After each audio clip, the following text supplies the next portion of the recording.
Adam, I know this is last 24 hours. You've had more than you can handle in that office, so I really appreciate you taking some time with us now.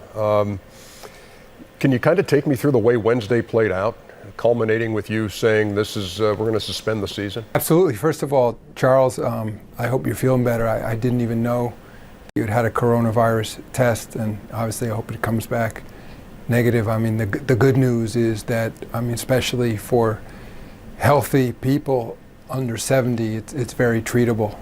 But I think, as Kenny said earlier, that I think we're at the point now that this has been declared a pandemic, that it's virtually impossible to contain it, and it's going to become widespread. And also, as Kenny said, the NBA community is not immune, and so it's going to spread throughout our community as well.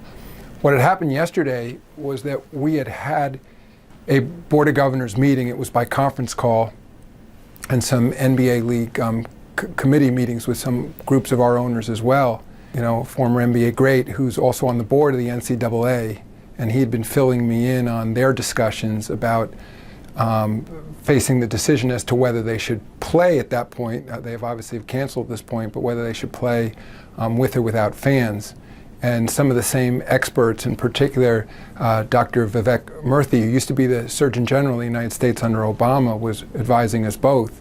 And the truth is, up till a few days ago, or even up till yesterday, the experts were unclear as to whether, as a public health matter, NBA arenas should be emptied. I think there was a clear consensus that for people over 70 or people who have any sort of underlying ailment or a compromised immunity system, that they should not be coming. But again, it was an open issue. So we had a board meeting. We had scheduled one for Wednesday and one for today. The purpose of the one Wednesday was so that we could run through every team and get their point of view. We have some owners who have a fair amount of expertise. Mickey Arison, who owns Carnival Cruise Lines, who's dealt with these issues for years, and others who had opinions. And essentially the discussion was, should we attempt to play our games without fans in the arenas? Would that be safe? Or we should take some sort of hiatus. And then the plan was for the league office to process that information and then have another discussion today and make a decision.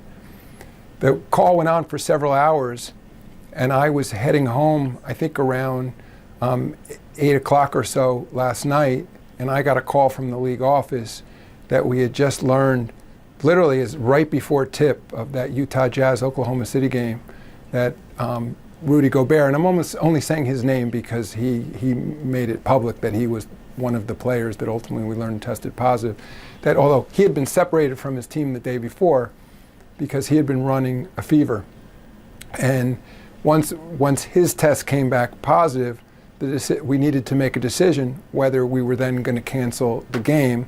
And the fans were in the seats, ready to go. We were now 5 or 10 minutes past the point we were supposed to tip. I spoke to Clay Bennett, who was there, owner of Oklahoma City Thunder, Sam Presti, the GM, and also spoke to some representatives of the Utah Jazz. And I think we quickly agreed that this should not, of course, be a business decision. We should be listening to the public health experts, Oklahoma City, and the team doctors. They conferred and fairly quickly decided we should not be playing. And then I think I officially canceled the game. And immediate issue was clearing the building of fans and not alarming anybody. And then we waited till the fans were out. And then we made that decision since I knew I'd had the benefit of several hours of meetings that day with representatives of every team on the issue of a hiatus. It seemed in that moment we made the decision that at the expiration of that last night's games, we should be taking a hiatus, knowing again we would have a chance to meet and have further discussions today. So that was the decision, as you know. Then we ended up later that night all reconvening because one of the referees at the Sacramento Kings New Orleans game had also been in touch with the Utah Jazz. That referee had had a meeting earlier in the day with the other two referees, so then we made a decision to cancel that game as well. Adam, I want to confer with Kenny and Shaq. Say, man, we're so blessed to have you as a commissioner. You made so many great decisions, and I just want to applaud you on this one because, a lot of times in sports, money overrules all common sense. But this thing is so scary. We don't know anything about it.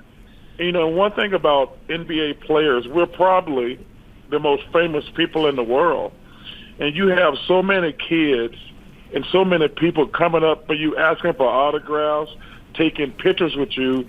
If a bunch of these players had this thing, it could be catastrophic for a lot of people. We wanted to give direction to our players and teams and to our fans that this is going to be roughly at least a month. But then the question becomes, is there a protocol, frankly, with or without fans, in which we can resume play? And I think the goal, and been talking a lot to Michelle Roberts, the Players Association, just talked to Chris Paul, the president of the union, again earlier tonight, and, you know, coming together, what makes sense here, and without compromising anyone's safety. And I think it's frankly too early to tell. Again, it depends how quickly this virus spreads, and it also depends on what the theory is going to be and how to treat it. We may get fairly quickly to a point, you guys were mentioning flu earlier, where, well, based on everything we know, this is significantly more serious than the common flu, at least in the United States.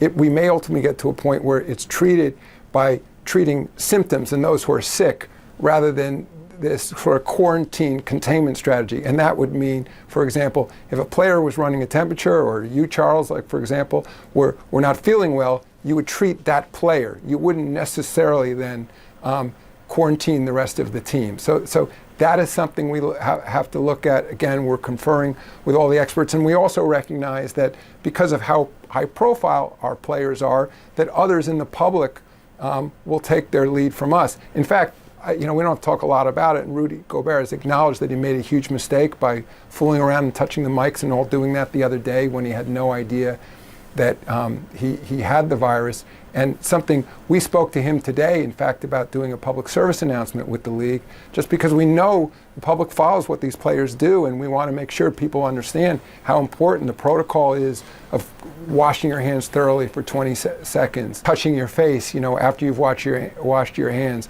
about maintaining social distance in certain situations. So we actually think we can use this hiatus to use this platform we have on social media to help people deal with this disease. So when you were making the decision last night, you used the word suspend. What was your thought process in saying, okay, we're going to suspend the rest of the league as opposed to cancel the rest of the season? The thought process, first of all, this was a split-second decision, so that was the word I chose in the moment.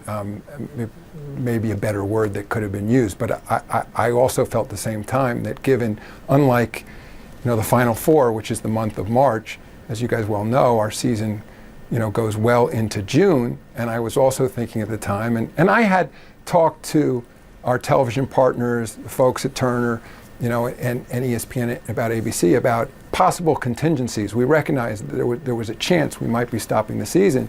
And I think everybody, especially in a crisis like this, indicated absolute willingness to work together. Again, and we had already met yesterday with the Players Association as well before we knew anything about a positive test.